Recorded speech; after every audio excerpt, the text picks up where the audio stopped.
नमस्कार दोस्तों, कैसे हैं आप सब लोग। उम्मीद है आप सब अच्छे होंगे। आज हम आपके सामने लेकर आए हैं प्राचीन इतिहास के टॉप 100 क्वेश्चन। प्राचीन इतिहास के टॉप 100 क्वेश्चन आपको यहाँ पर इस वीडियो में मिलने वाले हैं। ठीक है, सारे क्वेश्चन महत्वपूर्ण हैं जो आपकी परीक्षा से संबंधित है। चाहे आप कोई सा भी एग्जाम दे रहे हो, आपसे सभी परीक्षा में यही क्वेश्चन आपसे पूछे जाते हैं। तो चलिए शुरू करेंगे आज का हमारा पहला क्वेश्चन। और पहला क्वेश्चन हो जाएगा आज का हमारा, निम्नलिखित में से किस युग में तांबे का पहली बार उपयोग किया गया है। थोड़ा सा स्पीड से चलेंगे क्योंकि 100 क्वेश्चन है हमारे सामने। तांबे का पहली बार उपयोग किया गया था तो ये किया जाता है ताम्रपाषाण युग में। किसमें किया जाएगा? ताम्रपाषाण युग में किया जाएगा। और ताम्रपाषाण जो युग है वो नव पाषाण युग के बाद में शुरू हुआ है, यानी कि इससे पहले कौन सा था? तो इससे पहले जो काल रहा है हमारा, युग रहा है, वो रहा है नवपाषाण का। अब आपसे क्वेश्चन यहां से पूछा जाएगा कि इसमें ये जो ताम्रपाषाण काल है ये कब से कब तक रहा है। तो ये जो शुरू हुआ है, ये लगभग शुरू हुआ है आपका, जो ताम्रपाषाण की यहाँ पर बात करें, लगभग 2000 ईसा पूर्व से। 2000 ईसा पूर्व से बात करेंगे और ये आ जाता है आपका 1500 ईसा पूर्व तक। 1500 ईसा पूर्व तक जो है ये रहा है। ठीक है, तो ये भी आपको याद रखना है। इसमें क्या हुआ है ताम्रपाषाण में? तो तांबे के जो है औजार सबसे ज्यादा उपयोग किए गए हैं। किसके? तांबे के औजार सबसे ज्यादा उपयोग किए गए हैं, जिस वजह से इसको ताम्रपाषाण काल के नाम से जाना जाता है। ठीक है, तो ये हो जाता है हमारा पहला क्वेश्चन। क्वेश्चन नंबर 2 हो जाता है और दूसरे में कहा गया हड़प्पा के एक बंदरगाह का नाम लिखिए। हड़प्पा के एक बंदरगाह का नाम। तो हड़प्पा का जो बंदरगाह है वो हो जाता है हमारा यहाँ पर लोथल। ये एक हड़प्पा का बंदरगाह है। ठीक है, लोथल के बारे में कई क्वेश्चन यहाँ पर बनते हैं आपके। ठीक है, कई क्वेश्चन आपको देखने को मिलेंगे लोथल से। कौन कौन से क्वेश्चन हो जाते हैं? तो सबसे पहले ये जो लोथल है ये आपका किस राज्य में पड़ता है? तो राज्य हो जाता है आपका गुजरात। गुजरात राज्य में आपका लोथल पड़ता है। आपसे पूछा जाएगा किस नदी पर है? तो ये नदी हो जाती है आपकी भोगवा नदी। कौन सी नदी है? भोगवा नदी के किनारे पर आपको देखने को मिल जाएगा। अब आपसे पूछा जाएगा इसकी खोज कब हुई है? तो इसकी खोज हुई है आपकी 1955 से लेकर 1960 के बीच में। इंपॉर्टेंट क्वेश्चन यहां से यह भी बनता है कि इसकी जो खोज है वो किसके द्वारा की गई है? तो इसकी खोज की गई है रंगनाथ राव के द्वारा। रंगनाथ राव के द्वारा जो है इसकी खोज की जाती है। ठीक है, तो इतने क्वेश्चन यहां से बन जाते हैं। अब आपसे अलग से कोई क्वेश्चन बनता है तो वो बनता है कि एक जगह का नाम है मिनी हड़प्पा, वो किसको कहा जाता है? तो लोथल को ही मिनी हड़प्पा के नाम से भी जाना जाता है। मिनी हड़प्पा के नाम से जाना जाता है लोथल को ही। ठीक है, ये आपको सारे नाम पता होना चाहिए। ठीक है, इतनी जानकारी आपको यहां से मिल जाती है। इसके बाद हमारा जो अगला क्वेश्चन है, और अगला क्वेश्चन बनता है हमारा, ये बनता है हड़प्पा सभ्यता के दौरान डांसिंग गर्ल नर्तकी की कांस्य प्रतिमा बनाने के लिए तकनीक का इस्तेमाल किया गया था। तो किस तकनीक का इस्तेमाल किया गया है डांसिंग गर्ल की नर्तकी की मूर्ति बनाने के लिए? तो इसका जो उपयोग किया गया है, इस्तेमाल किया गया है, वो इस्तेमाल किया गया है मोमलोपी ढलाई यानी कि कास्टिंग का। ऑप्शन नंबर डी जो है बिल्कुल करेक्ट यहाँ पर आपका माना जाएगा। ठीक है, ये जो डांसिंग गर्ल की मूर्ति है ये बनाई गई है लास्ट वैक्स कास्टिंग के द्वारा। ठीक है, ये मूर्ति कहाँ से प्राप्त हुई है, ये सबसे बड़ा सवाल यहाँ पर बन जाता है। जो नर्तकी की मूर्ति है ये प्राप्त हुई है आपकी मोहनजोदड़ो से। कहाँ से हो जाती है? मोहनजोदड़ो से जो है ये आपकी प्राप्त हुई है।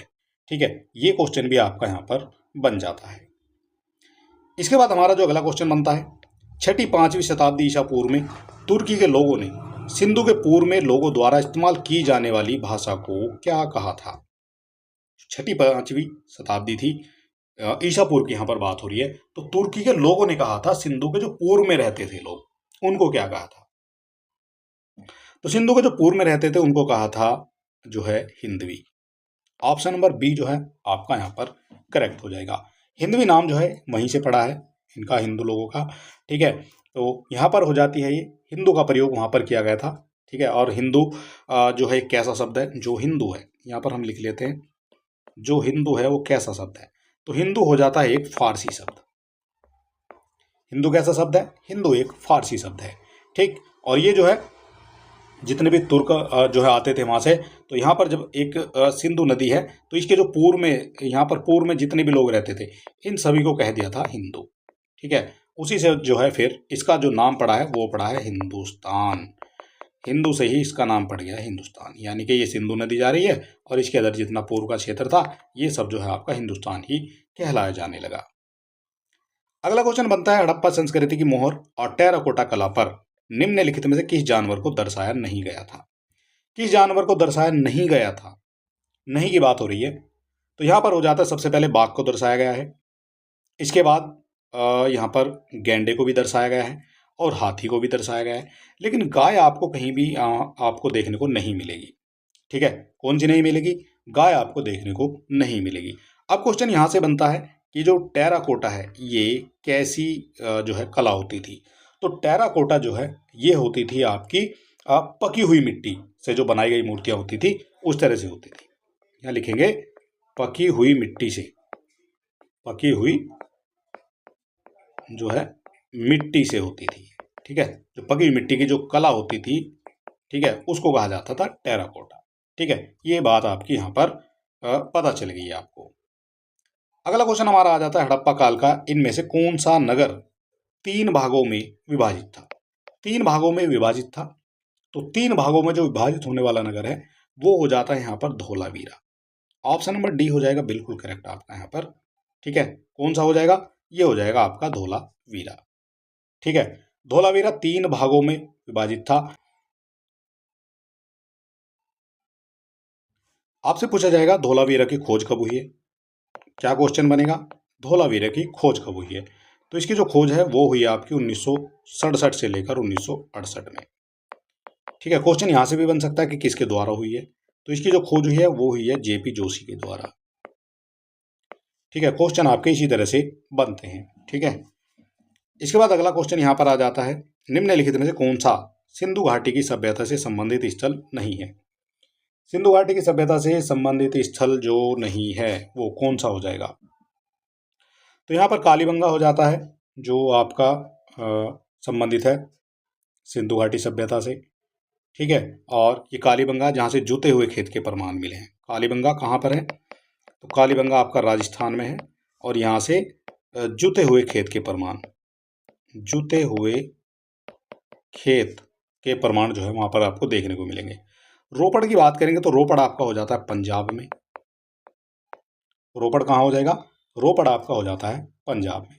ठीक है, यहाँ पर क्या मिले हैं, तो यहाँ पर रोपड़ में मिली है आपकी तांबे के जो है औजार मिले हैं। उनमें आपकी जैसे कुल्हाड़ी है और मानव कंकाल, ये भी आपका रोपड़ से ही मिला है कुत्ते के साथ में। ठीक है, ये मिले हैं वहाँ से। इसके बाद लोथल, लोथल हो जाता है आपका गुजरात में। ठीक है, जो वहाँ का एक बंदरगाह भी है। ठीक है, और इसके बाद बचता है आपका पाटलिपुत्र। तो जो पाटलिपुत्र है ये पाटलिपुत्र आपका जो है ये एक भाग नहीं है किसका, तो पाटलिपुत्र जो है ये भाग नहीं है आपका सिंधु घाटी सभ्यता का। ऑप्शन नंबर सी जो है बिल्कुल करेक्ट यहाँ पर आपका माना जाएगा। ठीक है, ये हो जाता है इसका करेक्ट आंसर। अच्छा, ये जो पाटलिपुत्र है ये क्या है, तो पाटलिपुत्र जो है ये मौर्य साम्राज्य की राजधानी रहा है। मौर्य साम्राज्य की राजधानी रहा है आपका पाटलिपुत्र। ठीक है, ये भी आपको पता होना चाहिए। ठीक है, तो इतना क्वेश्चन जो है आपके यहां से बन जाते हैं। अगला क्वेश्चन हमारा आ जाता है मोहनजोदड़ो शब्द का अर्थ क्या है। जो मोहनजोदड़ो शब्द है उसका अर्थ क्या है। मोहनजोदड़ो शब्द का जो अर्थ है वो हो जाता है माउंट ऑफ द डेड। क्या हो जाएगा, ये हो जाएगा mount of the dead. Option number B जो है बिल्कुल करेक्ट यहाँ पर माना जाएगा। ये जो माउंट ऑफ द डेड है इसको कहा जाता है मृतकों का टीला। मृतकों का टीला इसको कहा जाएगा। ठीक है, ऑप्शन नंबर बी जो है आपका बिल्कुल करेक्ट यहाँ पर माना जाएगा। ठीक है, मृतकों का टीला इसको कहा जाता है या माउंट ऑफ द डेड इसको कहा जाएगा। ठीक, और ये कहाँ है, तो ये पाकिस्तान के सिंध प्रांत में देखने को आपको मिल जाएगा। इसके बाद हमारा जो अगला क्वेश्चन है वो बन जाता है यहाँ पर सिंधु घाटी से ही है, और ये बनता है यहाँ पर सिंधु घाटी सभ्यता के बारे में इनमें से कौन सा कथन सत्य है। सत्य कथन आपको यहाँ पर बताना है। तो पहला जो हमारा हो जाता है सिंधु लोग कपास का उत्पादन करने वाले पहले थे, तो ये तो बिल्कुल करेक्ट यहाँ पर माना जाएगा। पहले हो जाते हैं जो सूती वस्त्रों का, उनके रेशों का जो है इस्तेमाल करते थे। सिंधु लोग जो है कपास का उत्पादन करने वाले पहले हो जाते हैं, तो ये तो आपका करेक्ट हो जाएगा। उन्होंने लकड़ी के बक्से में अनाज भंडारित किया, तो ये आपका गलत हो जाएगा। लकड़ी के बक्से में अनाज भंडारित उन्होंने नहीं किया है।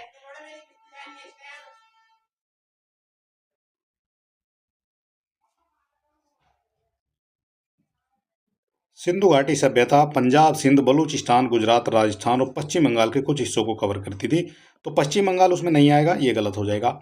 सिंधु लोग कुत्ते, बिल्लियों और घोड़ों को बड़े पैमाने पर पालते थे, तो ये भी आपका यहाँ पर जो है गलत हो जाएगा, क्योंकि घोड़ों के साक्ष्य जो है वहाँ पर देखने को नहीं मिले हैं, लेकिन उसमें जो है बिल्लियों के भी साक्ष्य नहीं मिले हैं, और जो घोड़ों के साक्ष्य मिले हैं वो मिले हैं सुरकोटड़ा से।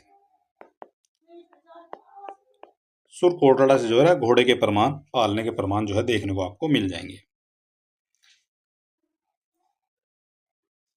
इसके बाद आ जाता है हड़प्पा सभ्यता के एक हिस्से में लोथल की खुदाई की खोज किसने की थी।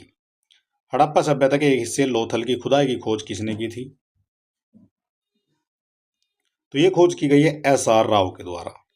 ठीक है, सी हो जाएगा आपका यहाँ पर करेक्ट आंसर। एस.आर. राव के द्वारा जो है ये खोज की गई है। ठीक है, किसकी, हड़प्पा सभ्यता के एक हिस्से की।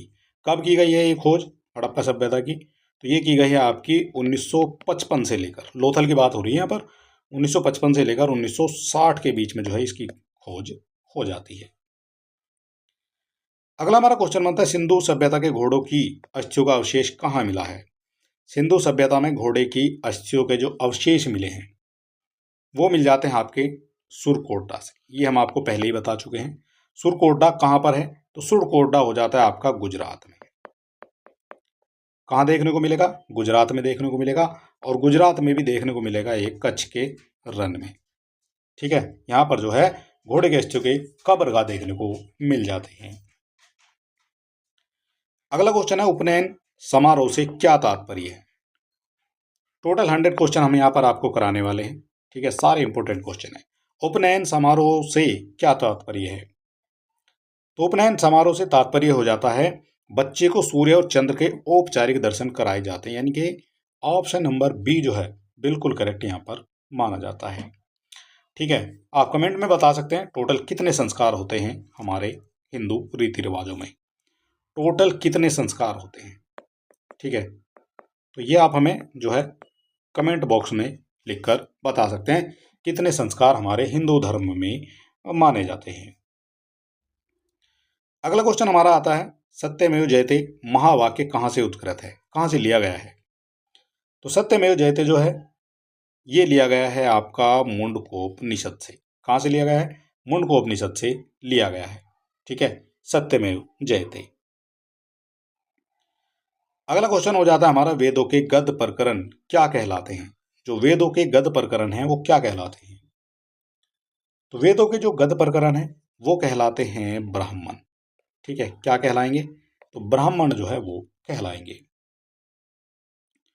ठीक है, ये अरण्यक जो है, अरण्यक इनको क्यों कहा जाता है, तो अरण्यक शब्द जो है ये कहा जाता है जो वन में लिखा जाने के कारण, वन में लिखे जाने के कारण। ठीक है, इनको जो है अरण्यक कहा जाता है।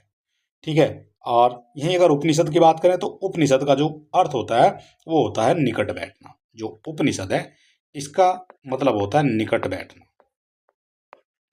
ठीक है, तो ये भी कई बार जो है आपसे पूछ लिए जाते हैं, निकट बैठना, पास में बैठना या समीप बैठना भी आपको यहाँ पर देखने को मिल जाता है। और ये जो है जो वेदों के अंतिम भाग है उनको वेदांत भी कहा जाता है।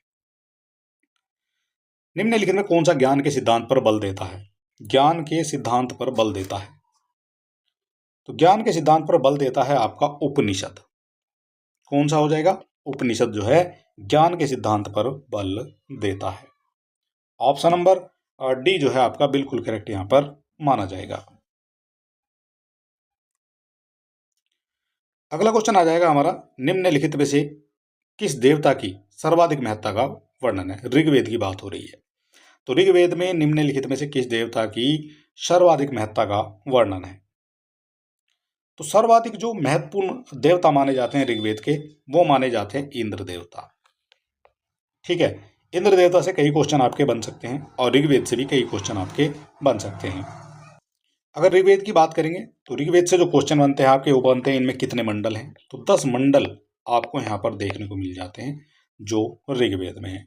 कितने सूक्त हैं, तो 1028 सूक्त आपको देखने को मिल जाएंगे ऋग्वेद में। और अगर आपसे ऋचाएँ पूछ ली जाए तो ऋचाएँ यहाँ पर हो जाती है आपकी 10,580। ये हो जाती है यहाँ पर जो ऋचाएँ देखने को मिलती हैं आपकी ऋग्वेद में। ठीक है, और ऋग्वेद से एक क्वेश्चन और बनता है कि इनको पढ़ने वाले को क्या कहा जाता है। जो ऋग्वेद पढ़ने वाले होते हैं, ऋषि होते हैं, उनको कहा जाता है होत्र। होत्र या फिर होता, या फिर आप ऐसे भी इनको लिख सकते हैं, होत्र भी कहा जाता है। जो ऋग्वेद को पढ़ने वाले होते हैं, पढ़ने वाले को ये कहा जाता है। ठीक है, इस तरह से आप इसको याद रखेंगे। इंद्र जो है वहाँ के मुख्य जो है देवता माने जाते हैं। प्राचीनतम वेद कौन सा है? प्राचीनतम वेद, तो प्राचीनतम वेद भी आपका हो जाता है ऋग्वेद।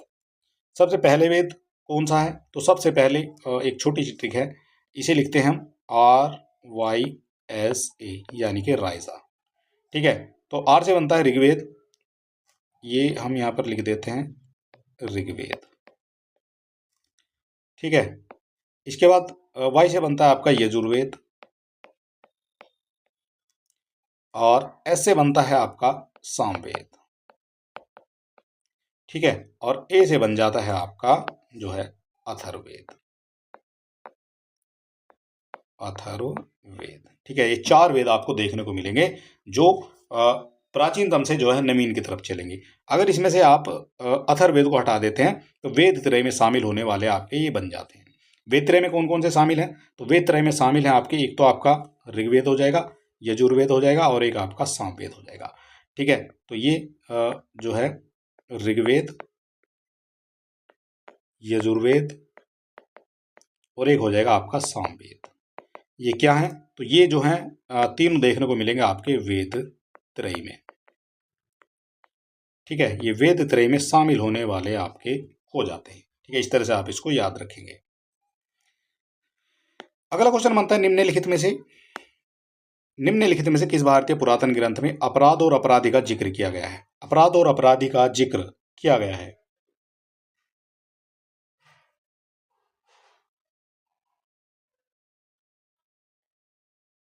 तो अपराध और अपराधी का जो जिक्र है वो आपका अर्थशास्त्र में किया गया है, न्याय मीमांसा में किया गया, और मनुस्मृति में भी किया गया है। तो इस तरह से जो करेक्ट हो जाएगा वो हो जाएगा आपका उपयुक्त सभी। ऑप्शन नंबर डी जो है बिल्कुल करेक्ट आपका यहाँ पर माना जाएगा। ठीक है, सभी में जो है अपराधी का जिक्र, अपराध और अपराधी का जिक्र किया गया है। शतपथ ब्राह्मण और तैत्तिरीय ब्राह्मण के मूल पाठ हैं। शतपथ ब्राह्मण और तैत्तिरीय ब्राह्मण के मूल पाठ कौन कौन से हैं? तो इनके जो मूल पाठ माने जाते हैं वो माने जाते हैं आपके यजुर्वेद। मूल पाठ यजुर्वेद है। इसके अलावा आपसे पूछा जाएगा जो ऋग्वेद है, इसके जो है ऋग्वेद मूल पाठ है, तो इसमें जो है आपको देखने को मिल जाएगा, एक तो ऐत्रेय ब्राह्मण, ऐत्रेय ब्राह्मण आपको देखने को यहाँ पर मिल जाएगा, और दूसरा मिल जाता है कोशीतकी, कोशीतकी ब्राह्मण आपको देखने को यहाँ पर मिल जाएगा। ठीक है, इसके अलावा जो यजुर्वेद है इसमें दो संबंधित हैं। एक तो आपको देखने को मिलेगा इसमें शुक्ल यजुर्वेद, शुक्ल यजुर्वेद, और एक देखने को मिलेगा आपका कृष्ण यजुर्वेद, शुक्ल और कृष्ण यजुर्वेद। ठीक है, ये हो जाते हैं आपके इसके। अथर्ववेद की बात करेंगे तो अथर्ववेद जो संबंधित है, अथर्ववेद संबंधित हो जाता है आपका गोपथ ब्राह्मण से। ये भी कई बार पूछा गया है, गोपथ ब्राह्मण किससे संबंधित है? गोपथ ब्राह्मण अथर्ववेद से संबंधित हो जाएगा। ठीक है, और एक आपका बचता है जो सामवेद है, तो सामवेद से कौन कौन से संबंधित है? तो सामवेद से संबंधित होने वाले हो जाते हैं आपके पंचविश ब्राह्मण। कौन से? पंचविश ब्राह्मण, इससे संबंधित होने वाले हो जाते हैं, और या फिर इनको जैमिनीय भी कहा जाता है। क्या कहा जाएगा? जैमिनीय भी इनको कहा जाएगा। अगला क्वेश्चन बनता है निम्नलिखित अगला क्वेश्चन बनता है ऋग्वेद में निहित गायत्री मंत्र किस देवता को समर्पित है? गायत्री मंत्र किस देवता को समर्पित है? तो गायत्री मंत्र जो है ये समर्पित हो जाता है आपका सावित्री को। किसको समर्पित है? सावित्री को। और सावित्री किसको कहा जाता है? तो सावित्री कहा जाता है सूर्य को। ठीक है, सूर्य देवता को जो है सावित्री कहा जाता है। और ये जो है गायत्री मंत्र जो है ऋग्वेद के तीसरे मंडल में है। जो गायत्री मंत्र है ये आपको देखने को मिलेगा ऋग्वेद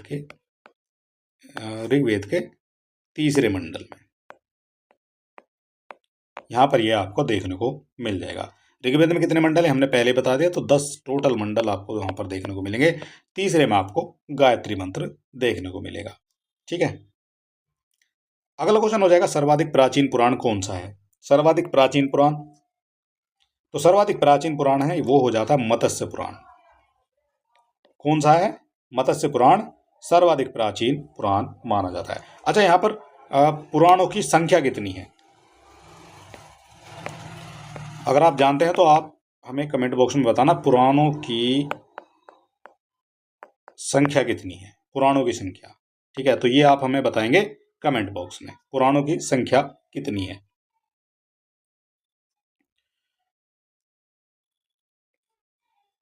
अगला क्वेश्चन हो जाता है हमारा निम्न में कौन सा उपवेद नहीं है? कौन सा है जो उपवेद नहीं है?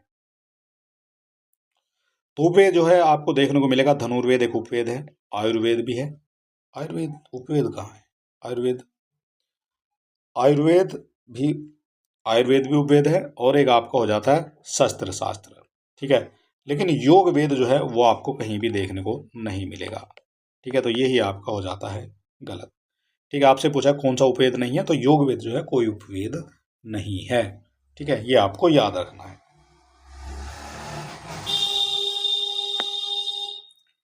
वैदिक देवता इंद्र किसके देवता हैं? जो इंद्र हैं वो किसके देवता हैं?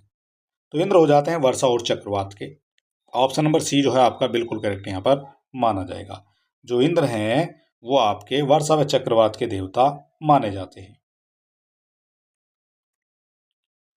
राजा बिंबिसार के दरबार में उस प्रसिद्ध चिकित्सक का क्या नाम है जो भगवान बुद्ध के निजी निजी चिकित्सक थे? राजा बिंबिसार के दरबार में उस प्रसिद्ध चिकित्सक का क्या नाम है जो भगवान बुद्ध के निजी चिकित्सक थे? तो भगवान बुद्ध के जो निजी चिकित्सक थे उनका नाम हो जाता है आपका जीवक। सी हो जाएगा आपका यहाँ पर करेक्ट आंसर। ठीक है, जो राजा बिंबिसार है ये किस वंश से संबंधित हैं?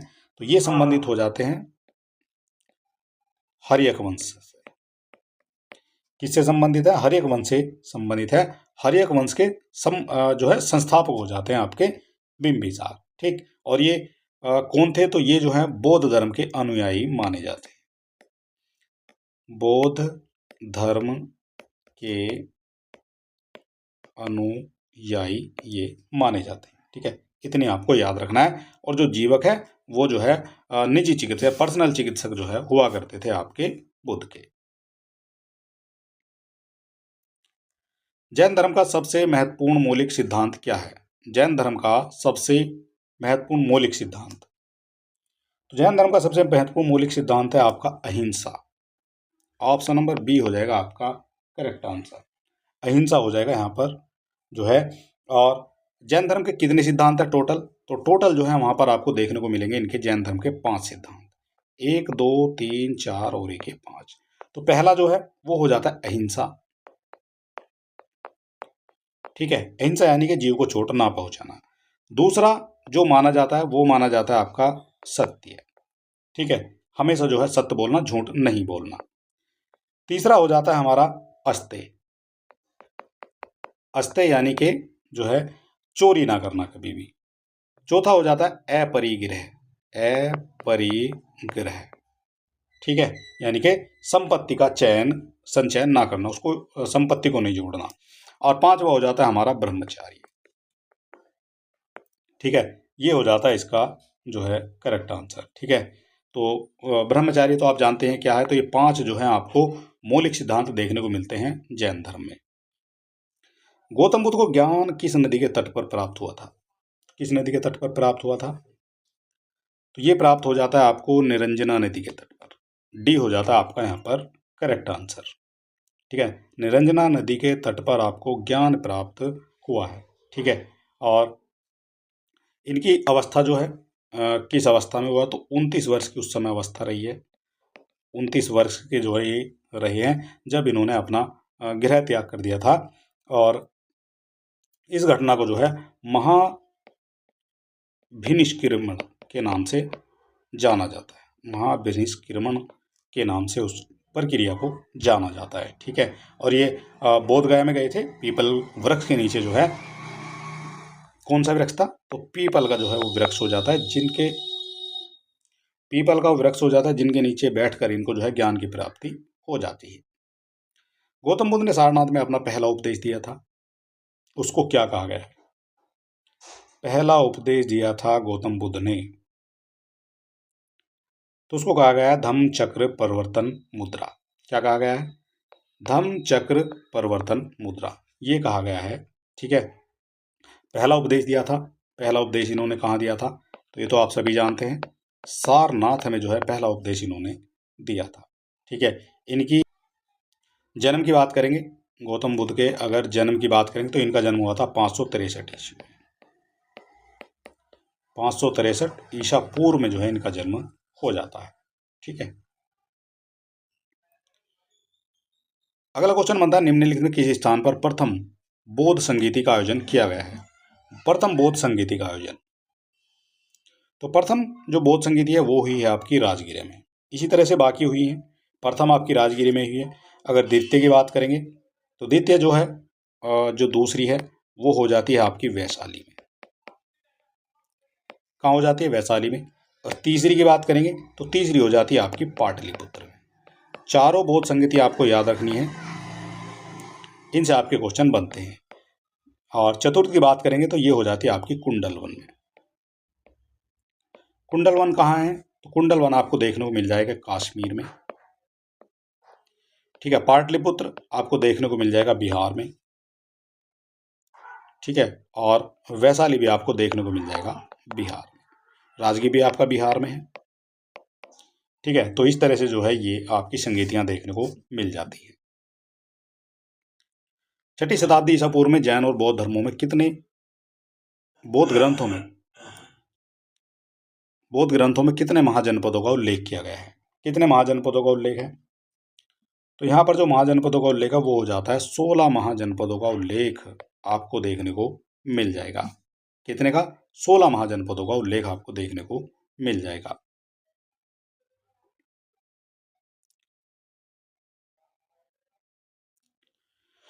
भगवान बुद्ध की 200 फीट ऊंची कांस्य प्रतिमा स्थापित करने का निर्णय लिया गया है। कहाँ पर जो है 200 फीट ऊंची प्रतिमा स्थापित करने का निर्णय लिया गया था? तो ये हो जाती है आपकी कुशीनगर में जो है इनकी मूर्ति बनाई गई है 200 फीट से भी ऊंची। ठीक है, बुद्ध को महापरिनिर्वाण कहाँ प्राप्त हुआ था? बुद्ध को महापरिनिर्वाण कहाँ प्राप्त हुआ है? तो ये प्राप्त हुआ है आपका कुशीनगर में। ठीक है, वहीं पर जो है इनकी 200 फीट ऊंची प्रतिमा बनाई गई है। ठीक है, किस स्मारक से गौतम बुद्ध ने दुनिया के बौद्ध धर्म के अपने दिव्य ज्ञान का प्रचार किया? किस स्मारक से गौतम बुद्ध ने दुनिया के लिए बौद्ध धर्म के दिव्य ज्ञान का प्रचार किया? तो जो दिव्य ज्ञान का प्रचार किया वो क्या आपका महाबोधि मंदिर जो है समूह से। ठीक है, ये हो जाता है आपका ऑप्शन नंबर बी जो है यहाँ पर करेक्ट आंसर हो जाएगा। जो महाबोधि मंदिर है ये आपको कहाँ देखने को मिलेगा? ये क्वेश्चन आपका बन जाता है यहाँ पर। तो महाबोधि मंदिर ये आपको देखने को मिल जाएगा बिहार में, और बिहार के भी गया जिले में जो है आपको देखने को ये मिल जाता है। ठीक है, इसका निर्माण की अगर बात करेंगे तो इसका निर्माण हुआ है तो अशोक के द्वारा इसका निर्माण करवाया गया था। और ये करवाया गया था जो है 5वीं या 6ठी शताब्दी के आसपास जो है मतलब प्राचीन काल।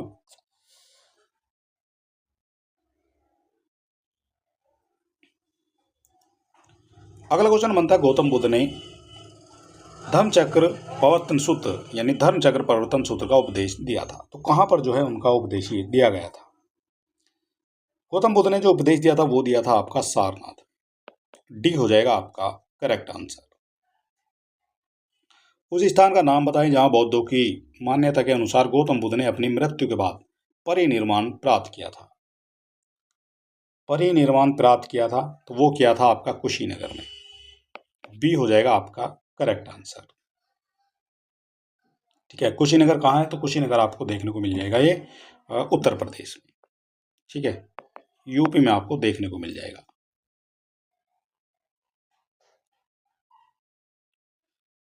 पाली में बौद्ध ग्रंथों को आमतौर पर त्रिपिटक यानी थ्री फोल्ड बास्केट कहा जाता है। इनमें से कौन सा त्रिपिटकों में से नहीं है? त्रिपिटकों में कौन सा नहीं है? तो त्रिपिटक में आपको देखने को मिल जाता है अधिगम पिटक, सुत्त पिटक और एक विनय पिटक। जबकि उपशाखा पिटक जो है कुछ भी देखने को आपको ऐसा नहीं मिलता है। तो 3 पिटक जो है आपको देखने को मिलते हैं। इनको इंग्लिश में कहा जाता है थ्री फोल्ड बास्केट। ठीक है, ये हो जाता है इसका करेक्ट आंसर। त्रिपिटक निम्नलिखित में किससे संबंधित है? जो त्रिपिटक है वो किससे संबंधित है? तो त्रिपिटक संबंधित हो जाता है आपका बौद्धों से। बी हो जाएगा आपका यहाँ पर करेक्ट आंसर। ज्ञान प्राप्त करने के बाद गौतम को किस रूप में जाना जाने लगा? ज्ञान प्राप्त करने के बाद गौतम को बुद्ध के नाम से जाना जाने लगा। ठीक है, ज्ञान प्राप्ति के बाद गौतम को गौतम बुद्ध के नाम से जाना जाने लगा। बोध गया एक महत्वपूर्ण बौद्ध तीर्थ केंद्र क्यों है? बोध गया एक महत्वपूर्ण बौद्ध तीर्थ केंद्र क्यों है? क्योंकि गौतम बुद्ध ने यहां पर ज्ञान प्राप्त किया था, इसलिए जो है महत्वपूर्ण बौद्ध तीर्थ माना जाता है। बुद्ध ने अपना पहला उपदेश कहां दिया था? बुद्ध ने अपना पहला उपदेश दिया था तो ये दिया था सारनाथ में। ठीक है, कहां दिया था? सारनाथ में दिया था बुद्ध ने अपना पहला उपदेश। बौद्धों के लिए उत्तर प्रदेश में स्थित सारनाथ क्यों महत्वपूर्ण है?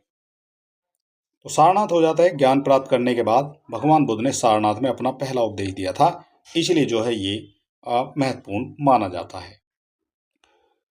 मनुष्य जीवन का सर्वोत्तम ध्येय कैवल्य है, जिसका अर्थ होता है। तो कैवल्य का क्या अर्थ है?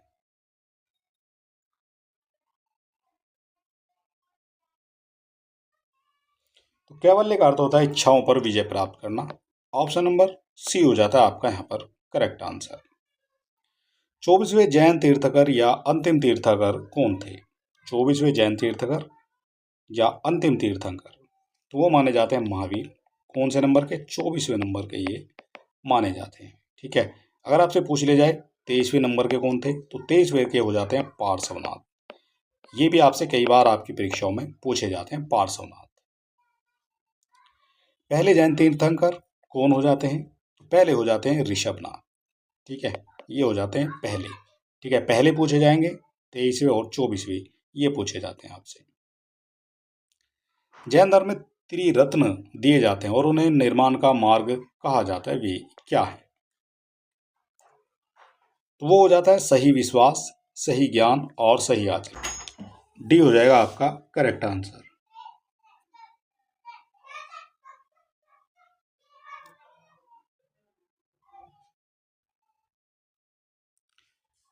निम्नलिखित में से कौन व्यक्ति है जिनका नाम देवानाम प्रिय प्रियदर्शी भी था? तो वो हो जाते हैं मौर्य सम्राट अशोक। बी हो जाएगा आपका करेक्ट आंसर। ठीक है, ये जो है देवानाम प्रिय के नाम से जाने जाते थे और बौद्ध धर्म के सबसे प्रतापी राजाओं में इनकी गिनती होती थी। प्रतापी राजाओं में गिनती होती थी इनकी। ठीक है, अगर इनके शासनकाल की बात करेंगे तो 273 जो है ईसा पूर्व की बात करेंगे और 232 ईसा पूर्व तक जो है इनका शासन का वर्ष रहा है। ये ईसा पूर्व हो जाता है। ठीक है, राजा कनिष्क के शासन काल के दौरान दरबारी चिकित्सक का नाम क्या था? कनिष्क के शासन काल के दौरान दरबारी चिकित्सक, तो वो हो जाते हैं आपके चरक। ये हो जाता है कनिष्क के समय में। ठीक है, आपसे पूछा गया कनिष्क के समय में कौन थे, तो कनिष्क के समय में हो जाते हैं ये चरक। नगर पालिका प्रशासन की एक विस्तृत प्रणाली की स्थापना के लिए निम्नलिखित में से सबसे प्रसिद्ध राजा का नाम क्या है? तो सबसे जो प्रसिद्ध राजा है वो माने जाते हैं नगर पालिका में चंद्रगुप्त मौर्य। ठीक है, ये हो जाते हैं सबसे जो है प्रसिद्ध राजा माने जाते हैं नगर पालिका प्रशासन की एक विस्तृत प्रणाली के लिए। ठीक है, और इन्होंने जो है 6 प्रणालियों का जो है वर्णन जो है वहां पर किया था। ठीक है, 6 समितियों का जो है उल्लेख वहां पर किया गया है। कनिष्क के शासनकाल के दौरान निम्नलिखित में कौन सी बौद्ध संगीति आयोजित की गई थी? कनिष्क के समय में कौन सी बौद्ध संगीति आयोजित की गई थी? तो हमने अभी आपको बताया था कनिष्क के समय में की गई थी चौथी। कहाँ की गई थी? तो कुंडलवन में जो है ये की जाती है, कुंडलवन कश्मीर में। ठीक है, ये चौथी बौद्ध संगीति वहां पर की जाती है। मौर्यकालीन भारत के विवरण वाली इंडिका के लेखक कौन थे? मौर्यकालीन भारत के विवरण वाली इंडिका के लेखक, तो इंडिका के जो लेखक हैं ये माने जाते हैं आपके मेगास्थनीज। ये हो जाएगा आपका करेक्ट आंसर, मेगास्थनीज ये माने जाते हैं। ठीक है, मेगास्थनीज ने जो इंडिका लिखी है वो लिखी है आपकी 304 ईसा पूर्व में। 304 ईसा पूर्व की बात करेंगे। ठीक है, अगर आपसे पूछ लिया जाए फाहियान की जो पुस्तक है, तो फाहियान की लिखी हुई है फो क्यू की, ये लिखी है फाहियान ने। ठीक है, और ह्वेनसांग की बात करेंगे तो ये इनके द्वारा लिखी गई है सी यू की। और ये ह्वेनसांग जो है ये हर्षवर्धन के समय में देखने को आपको मिल जाते हैं। चरक संहिता संबंधित है, चरक संहिता संबंधित है तो ये संबंधित है आपकी चरक संहिता जो है ये चिकित्सा से संबंधित है। चरक जो है एक प्रसिद्ध आयुर्वेद के विद्वान थे। ठीक है, और ये कनिष्क के राज दरबार में रहते थे। तो अगला क्वेश्चन हो जाएगा, मौर्य अर्थव्यवस्था मुख्य रूप से किस पर निर्भर थी? जो मौर्य अर्थव्यवस्था है वो मुख्य रूप से किस पर निर्भर है? तो मौर्य अर्थव्यवस्था ये हो जाती है आपकी कृषि पर निर्भर हो जाएगी। ठीक है, किस पर हो जाएगी? कृषि पर निर्भर हो जाएगी आपकी मौर्य अर्थव्यवस्था।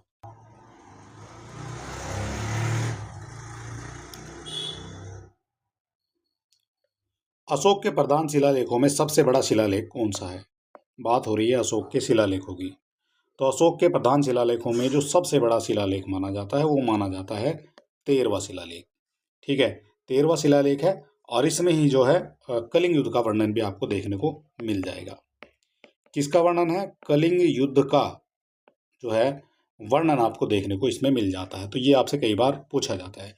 अशोक का अगर शासनकाल की बात करेंगे, जो अशोक का शासनकाल है तो वो रहा है 273 ईसा पूर्व से, 273 ईसा पूर्व से, और 232 ईसा पूर्व के आसपास का जो है ये देखा जाता है। ठीक है, ईसा पूर्व ही इसको हम कर लेते हैं। ठीक है, ये हो जाता है अशोक का शासनकाल। अशोक के आक्रमण के दौरान कलिंग की राजधानी कौन सी थी? अशोक के आक्रमण के दौरान कलिंग की जो राजधानी है वो मानी जाती है तोशाली। कौन सी है? ये हो जाएगी तोशाली। ठीक है, यह है जब अशोक ने आक्रमण किया था कलिंग पर। ठीक, तो उसकी जो राजधानी है वो मानी जाती है तोशाली। ठीक,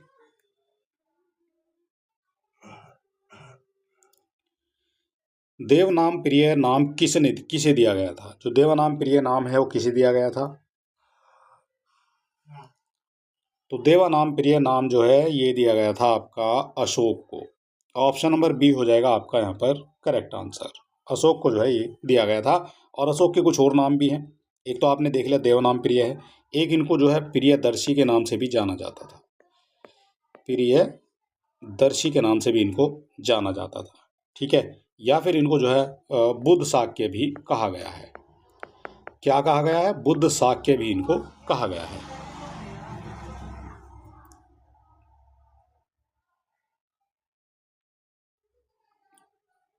अगला क्वेश्चन हो जाएगा, निम्नलिखित किन के बीच तक्षशिला शहर स्थित था? जो तक्षशिला शहर है वो किन के बीच स्थित था?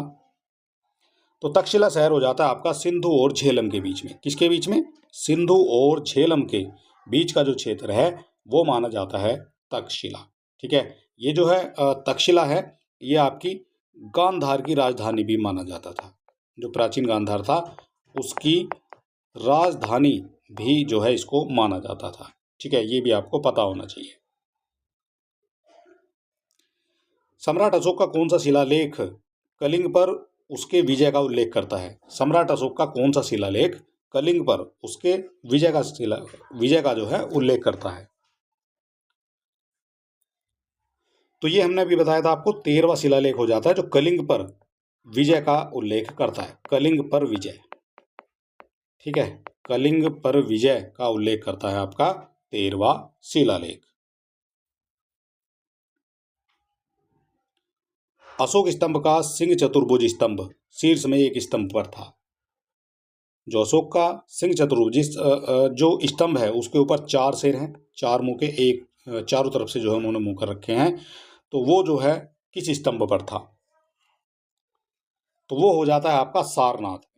ठीक है, सारनाथ में आपको ये देखने को मिल जाएगा।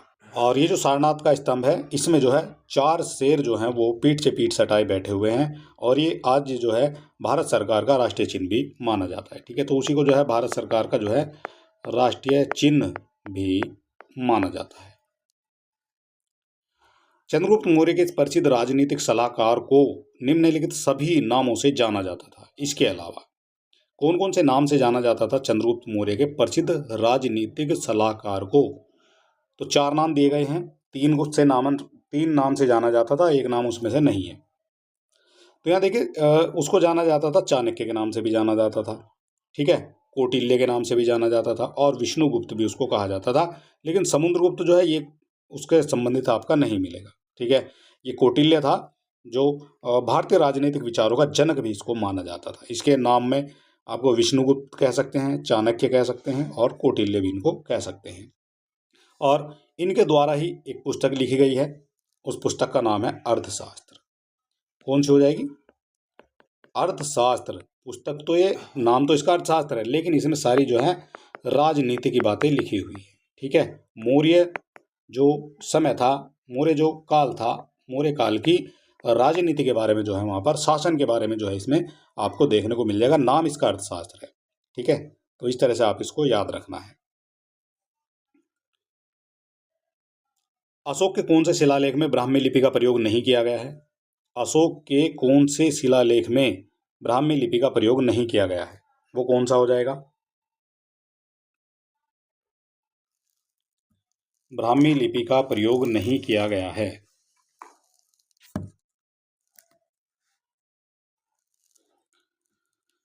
तो अशोक का हो जाता है जो सहबाजगढ़ी का जो शिलालेख है उसमें ब्राह्मी लिपि का प्रयोग नहीं किया गया है। ठीक है, तो ये जो सहबाजगढ़ी का जो शिलालेख है इसमें जो है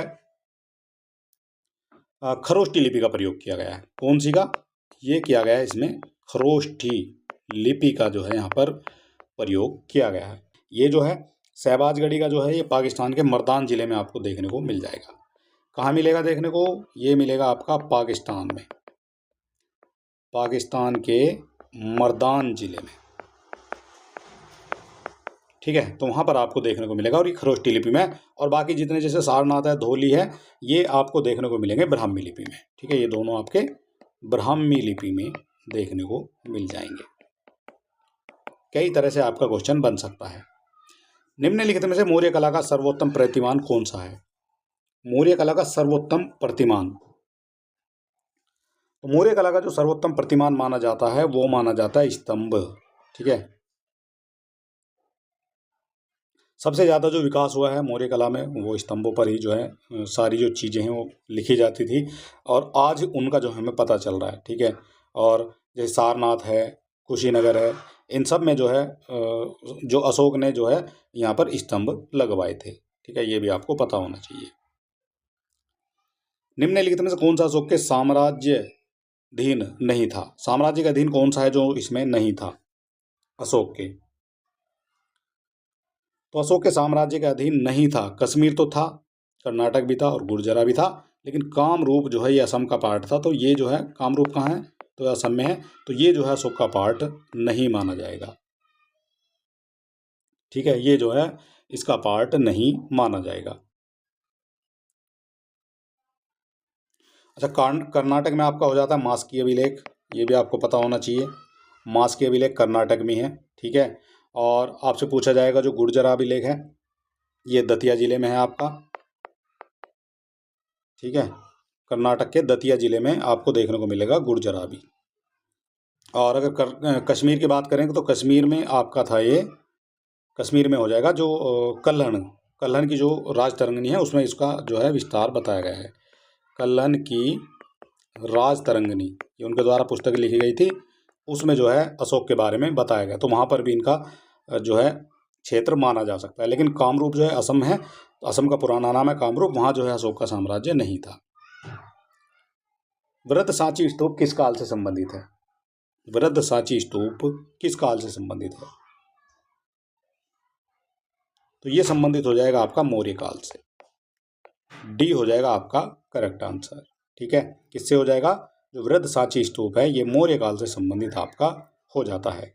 और ये जो सांची है ये कहाँ देखने को मिलेगा? तो मध्य प्रदेश में आपको देखने को मिल जाएगा। ये जो सांची है ये आपको देखने को मिलता है मध्य प्रदेश में।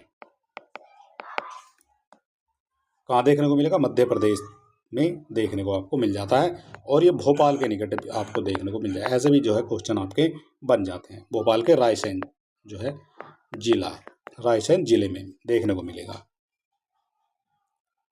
योग दर्शन के प्रवर्तक कौन है? योग दर्शन के प्रवर्तक, तो योग दर्शन के जो प्रवर्तक हैं वो माने जाते हैं महर्षि पतंजलि। ठीक है, सी हो जाएगा यहाँ पर आपका करेक्ट आंसर। ठीक है, तो ये दर्शन शास्त्र के जो है प्रणेता माने जाते हैं सभी। और ये जो है आपके योग सूत्र के जो है योग दर्शन के जो प्रवर्तक माने जाते हैं महर्षि पतंजलि। अगला क्वेश्चन है, दी गई जानकारी से राजवंश की पहचान करनी है। और पुष्यमित्र ने इस वंश की स्थापना की थी। उनके प्रभुत्व दक्षिण में नर्मदा नदी तक फैले थे और पाटलिपुत्र, अयोध्या और विदिशा के शहर उसमें शामिल थे। उन्होंने अश्वमेध बलिदान किए थे। अश्वमेध जो है वो जो है उन्होंने बलिदान किए थे। उन्होंने बैटिशन राजा जो डेमेट्रियस था उसको भी हराया था। तो ये जो है राजवंश का 5वां राजा भागभद्र था। और पतंजलि का गौरव ग्रंथ महाभाष्य इस समय के दौरान लिखा गया था। तो यहाँ पर ये किसकी बात कर रही है? राजवंश की जो है आपसे पूछा गया, किस राजवंश की यहाँ पर बात हो रही है जो इतनी चीजें वहां पर करी गई थी? तो इसका जो करेक्ट आंसर माना जाएगा वो माना जाएगा यहाँ पर सुंग राजवंश की यहाँ पर बात हो रही है। कौन सी बात हो रही है? सुंग राजवंश की। अगर आप इसकी पीडीएफ लेना चाहते हैं तो आप हमारे टेलीग्राम चैनल से जुड़ सकते हैं। और टेलीग्राम चैनल का जो लिंक है वो आपको देखने को मिल जाएगा हमारे डिस्क्रिप्शन बॉक्स में, जो है देखने को आपको मिल जाएगा। अगर अभी तक आपने हमारे चैनल को सब्सक्राइब नहीं किया है तो आप सब्सक्राइब कर सकते हैं इसी तरह के वीडियो देखने के लिए। और फिलहाल इस क्वेश्चन का जो करेक्ट आंसर है वो हो जाता है यहाँ पर सुंग वंश जो है आपका यहाँ पर करेक्ट आंसर माना जाएगा। और इनके शासनकाल में ही जो है पतंजलि का जो है ये महाभाष्य जो है लिखी गई थी। तो ये भी आपको पता होना चाहिए।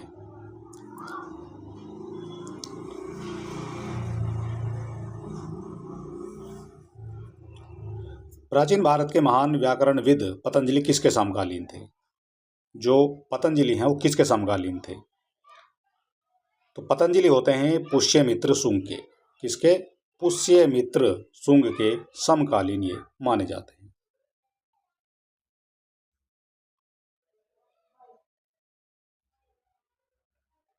तो सी जो है यहाँ पर आपका बिल्कुल करेक्ट माना जाएगा। ठीक है, शुंग वंश के संस्थापक थे पुष्यमित्र शुंग, उनके जो है ये राजपुरोहित माने जाते हैं पतंजलि।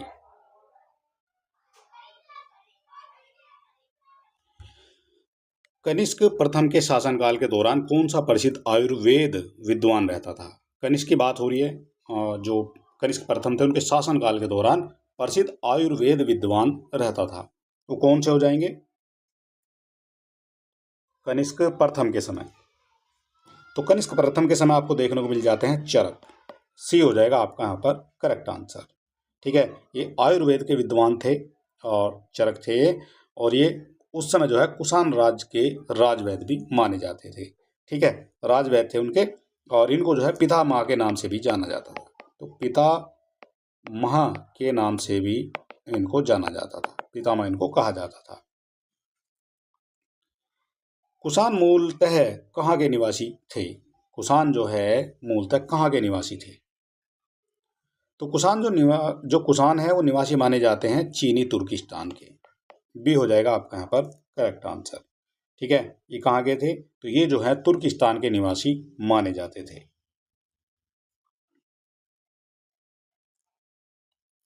अगला क्वेश्चन बनता है, निम्नलिखित में से किस शासक के दरबार में बहुत से विद्वानों को नवरत्न के रूप में अलंकृत किया गया था? नवरत्न के रूप में अलंकृत किया गया था किसके शासनकाल में? तो ये नवरत्न के रूप में अलंकृत किया गया था चंद्रगुप्त जो सेकंड थे, द्वितीय जो चंद्रगुप्त थे, उनके दरबार में जो है बहुत से विद्वान थे, उनको जो है नवरत्न के रूप में अलंकृत किया गया था। और नवरत्न में आपके जैसे धन्वंतरी थे, छपनक थे, अमर सिंह थे, शंकु, घटपर, कालिदास, बेताल भट्ट, वररुचि, मरामीर, ये सब जो है इनके दरबार में ही रहते थे। ठीक है, इनको जो है नवरत्न की उपाधि दी गई थी। ये जो है नौ रत्न की उपाधि इनको दी गई थी। हर्षवर्धन के शासनकाल के दौरान निम्नलिखित में से कौन सी नई राजधानी थी जो थानेश्वर से स्थानांतरित हुई थी? थानेश्वर से स्थानांतरित हुई थी। तो थानेश्वर से जो स्थानांतरित हो जाती है वो हो जाती है आपकी कन्नौज। ठीक है, हर्षवर्धन की प्राचीन जो है, जो हर्षवर्धन है प्राचीन उत्तर भारत का एक सम्राट था, और उस ये जो इसका जो शासनकाल रहा है वो रहा है 606 ईस्वी से, 606 ईस्वी से और 647 ईस्वी तक जो है इनका शासनकाल रहा है।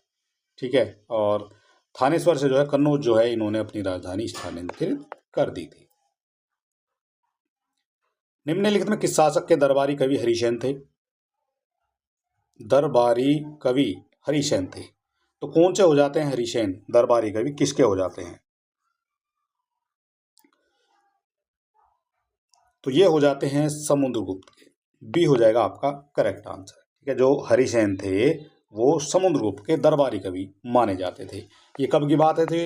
ये जो आपकी 4th शताब्दी थी उसकी बात है। समुद्रगुप्त कब के हैं? ये 4वीं शताब्दी के हो जाते हैं। और ये जो आपके हरिसेन थे ये जो हैं एक महान कवि और जो है एक मंत्री भी उनके माने जाते हैं। तो वो एक महान कवि भी थे, क्या थे? कवि थे, और उनके जो है ये मंत्री भी रहते थे उनके महल में, उनके शासन काल में। ठीक है, और इनके द्वारा जो है एक रचना की गई थी और वो रचना का नाम था प्रयाग प्रशस्ति। प्रयाग प्रशस्ति की जो है रचना इन्हीं के द्वारा की गई थी। ठीक है, तो ये भी आपको याद रखना चाहिए। अगला क्वेश्चन बनता है भारतीय इतिहास में धन्वंतरी कौन थे? भारतीय इतिहास में धन्वंतरी, तो धन्वंतरी हो जाते हैं आपके चंद्रगुप्त विक्रमादित्य की सभा को सुशोभित करने वाले प्रसिद्ध चिकित्सक। ठीक है, धन्वंतरी की यहाँ पर बात हो रही है, और ये जो है विक्रमादित्य के जो है एक प्रसिद्ध चिकित्सक के तौर पर जो है वहां पर रहते थे। ठीक है, विक्रम संवत प्रारंभ हुआ था। जो विक्रम संवत है वो कब से प्रारंभ हुआ है? विक्रम संवत, तो विक्रम संवत जो प्रारंभ माना जाता है वो माना जाता है 57 ईसा पूर्व से। ईसा पूर्व की यहाँ पर बात हो रही है।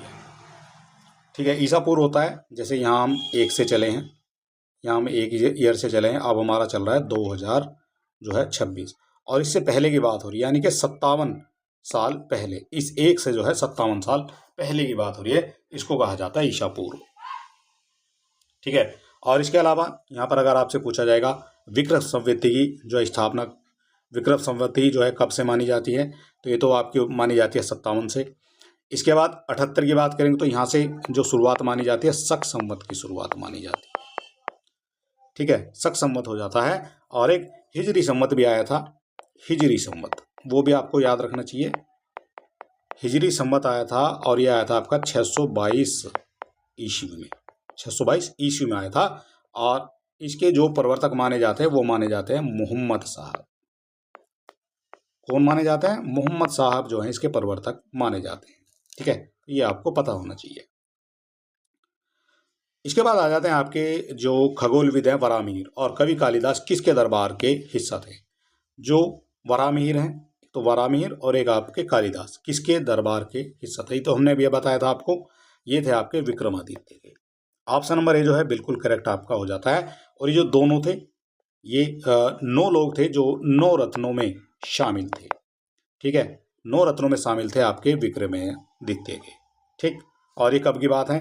तो ये बात है आपके 375 से लेकर और 415 ईस्वी की। ठीक है, तब की ये बात यहाँ पर हो जाती है।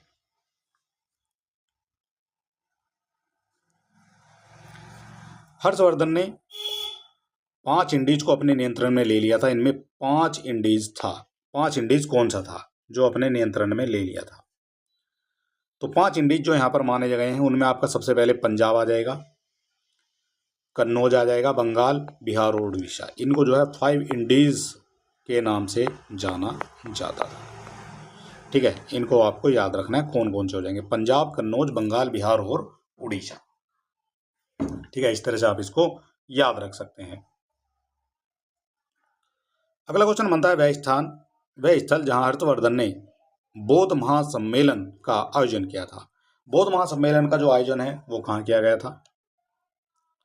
तो बौद्ध महासम्मेलन का आयोजन किया गया था आपका प्रयाग में। ठीक है, प्रयाग यानी के प्रयागराज में। प्रयाग कहा जाता है जहाँ 3 नदियों का जो है वो संगम है, उसको जो है संगम को भी जो है प्रयाग कहा जाता है। ठीक है, तो इस तरह से आप इसको याद रखेंगे। हर्षवर्धन ने बौद्ध महासम्मेलन का आयोजन किया था प्रयाग में, और यहाँ पर जो है हर 5वें वर्ष जो है ये किया जाता था, हर 5वें वर्ष जो है ये किया जाता था। ठीक है, और इसी को जो है फिर कुंभ नाम जो है दे दिया गया है। कन्नौज से पूर्व हर्षवर्धन कहाँ का शासक था? कन्नौज से पूर्व हर्षवर्धन कहाँ का शासक था? तो कन्नौज से जो पूर्व है हर्षवर्धन जो है ये आपका शासक था थानेश्वर का। ठीक है, थानेश्वर से ही तो इन्होंने जो है कन्नौज में अपनी राजधानी जो है वो स्थानांतरित कर दी थी। कहाँ स्थानांतरित कर दी थी? कन्नौज में। पहले थानेश्वर थी, फिर ये कन्नौज में स्थानांतरित हो जाती है। तो यही पूछा गया कि कन्नौज से पूर्व हर्षवर्धन कहाँ का शासक था, तो ये हो जाता थानेश्वर का शासक। ठीक है, ये भी आपका करेक्ट यहाँ पर माना जाता है। गुप्त काल की प्रसिद्ध महिला शासक कौन थी? गुप्त काल की प्रसिद्ध महिला शासक, तो गुप्त काल की जो प्रसिद्ध महिला शासक थी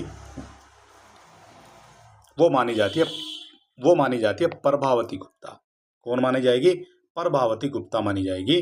गुप्त वंश की जो है ये एक महिला शासक मानी जाती है, और ये जो है प्रभावती है ये चंद्रगुप्त द्वितीय की पुत्री मानी जाती है। चंद्रगुप्त द्वितीय की पुत्री जो है इनको माना जाता है।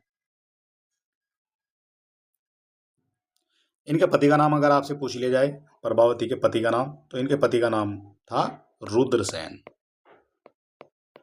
रुद्रसेन इनके पति का नाम था, और इनकी मृत्यु के बाद जो है इनको शासक बनाया जाता है। 12वीं शताब्दी के आरंभ में दिल्ली पर किसका शासन था?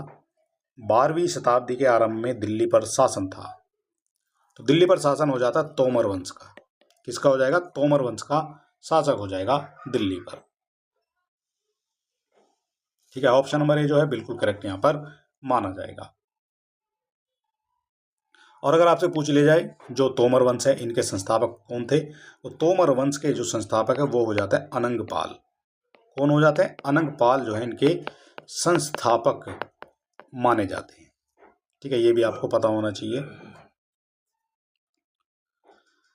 अगला क्वेश्चन आ जाएगा, जयचंद के विश्वासघात के कारण पृथ्वीराज चौहान की पराजय हुई। जयचंद के विश्वासघात के कारण पृथ्वीराज चौहान की पराजय हुई। कालांतर में जयचंद कहाँ और कब मारा गया था? जो जयचंद है वो कब और कहाँ मारा गया था?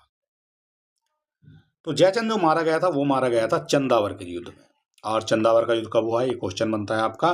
तो 1194 ईस्वी में जो है चंदावर का युद्ध हो जाता है।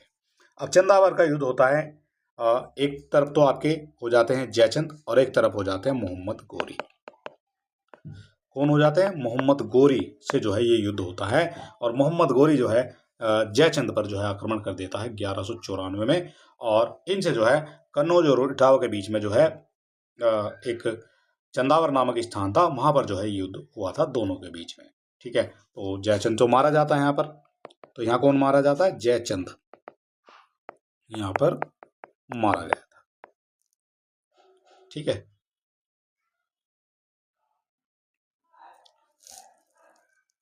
अगला क्वेश्चन बनता है, निम्न में से कौन से वंश ने भारत के दक्षिण भाग पर शासन नहीं किया? भारत के दक्षिण भाग पर शासन नहीं किया, तो दक्षिण भाग पर करने वाले आपके चेर हो जाते हैं, पांड्य हो जाते हैं और चोल हो जाते हैं, लेकिन राजपूत जो है नहीं है। जो भारत का दक्षिण भाग है इस पर जो है शासन जो है राजपूतों ने नहीं किया है। ठीक है। राजपूतों ने जो है शासन ऊपर ही ऊपर किया, यानी उत्तर की तरफ किया है। ठीक है, इस तरह से आप इसको मान सकते हैं।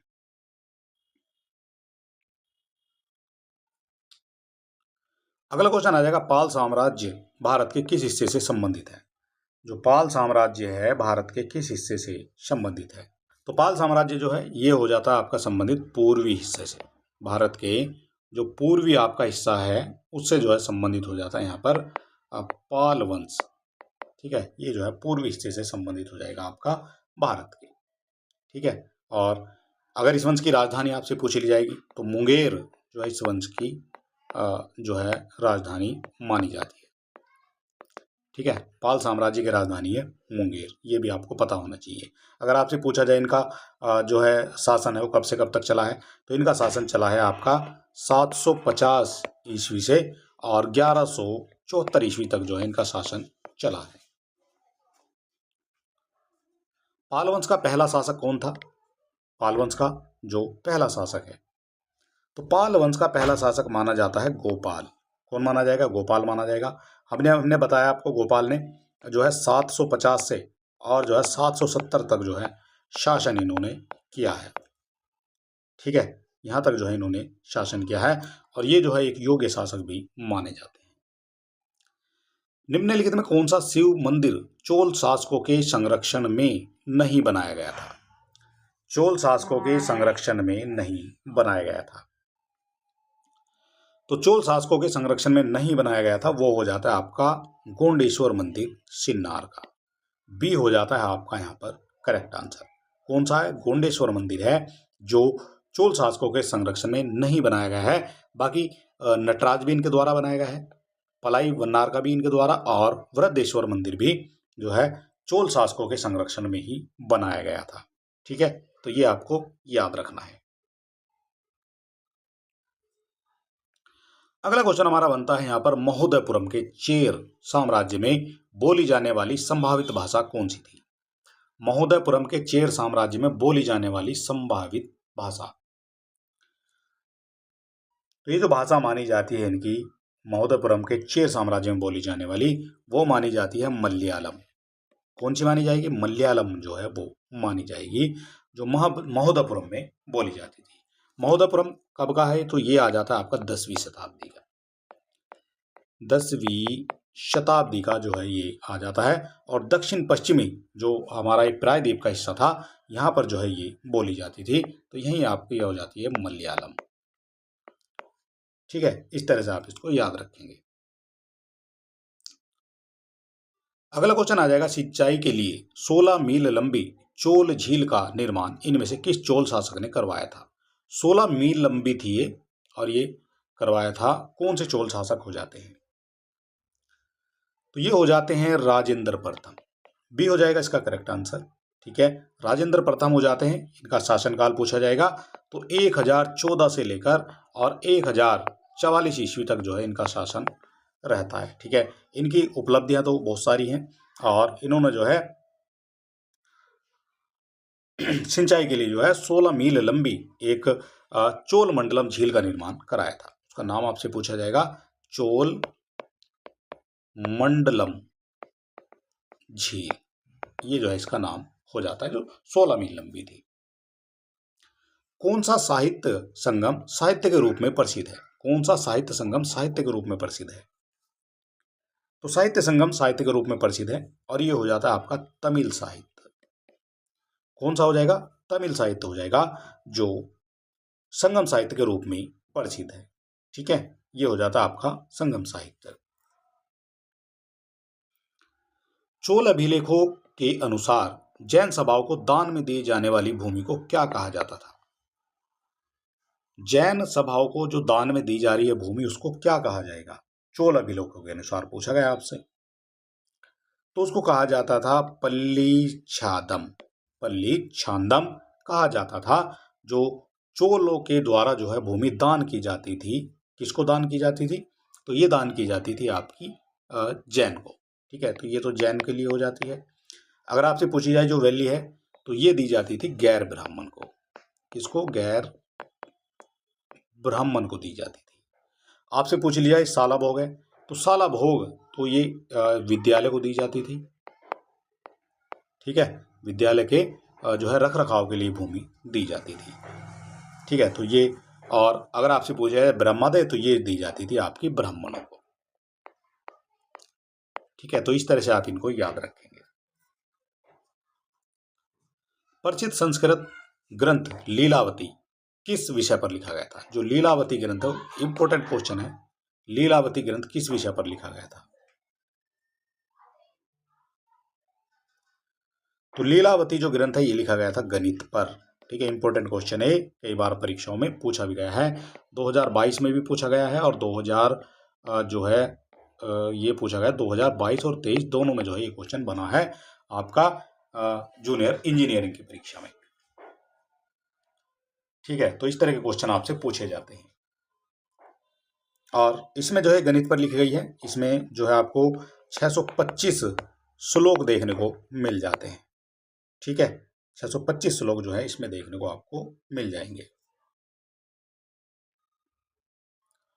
मालविका अग्निमित्रम पुस्तक किसने लिखी है? मालविका अग्निमित्रम, मालविका और अग्निमित्रम, तो ये प्रसिद्ध लिखी गई है, जो पुस्तिका है लिखी गई है आपकी कालिदास के द्वारा। ठीक है, कौन हो जाएंगे? कालिदास हो जाएंगे। अगर आपसे पूछ लिया जाए यहाँ पर जो भारवी है इनके द्वारा कौन सी पुस्तक लिखी गई है, तो भारवी के द्वारा लिखी गई है आपकी किरात अर्जुनियम। कौन सी हो जाएगी? ये हो जाएगी आपकी किराता अर्जुनियम। ठीक है, ये लिखी गई है आपकी भारवी के द्वारा। अगर आपसे पूछा जाए भास के द्वारा कौन सी लिखी गई है,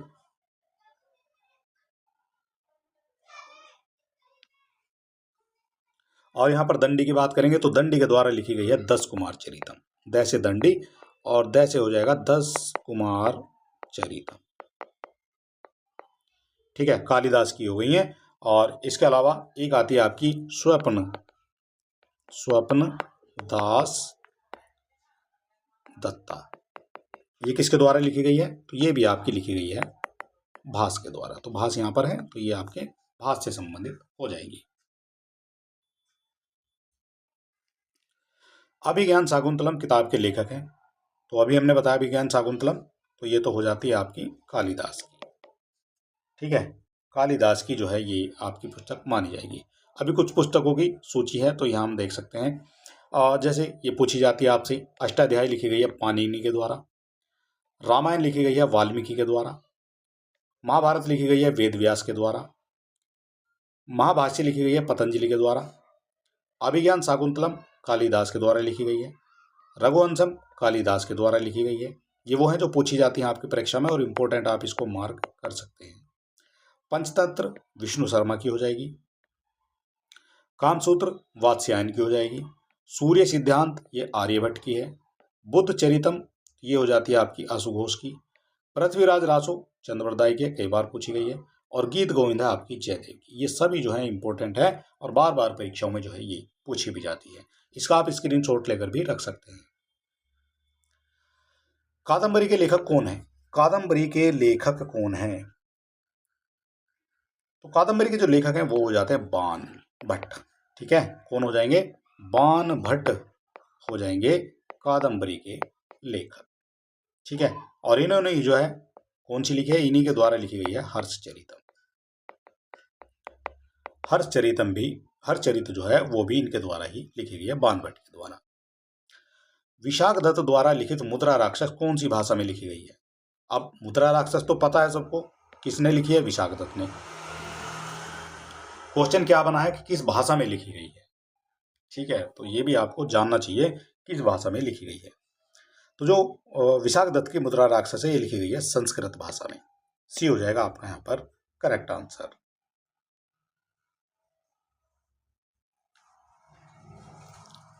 मेगास्थनीज जिसने भारत के बारे में प्रसिद्ध ग्रंथ इंडिका लिखी, वह मूल रूप से किस देश का था? इंडिका लिखी है वो किस देश का था?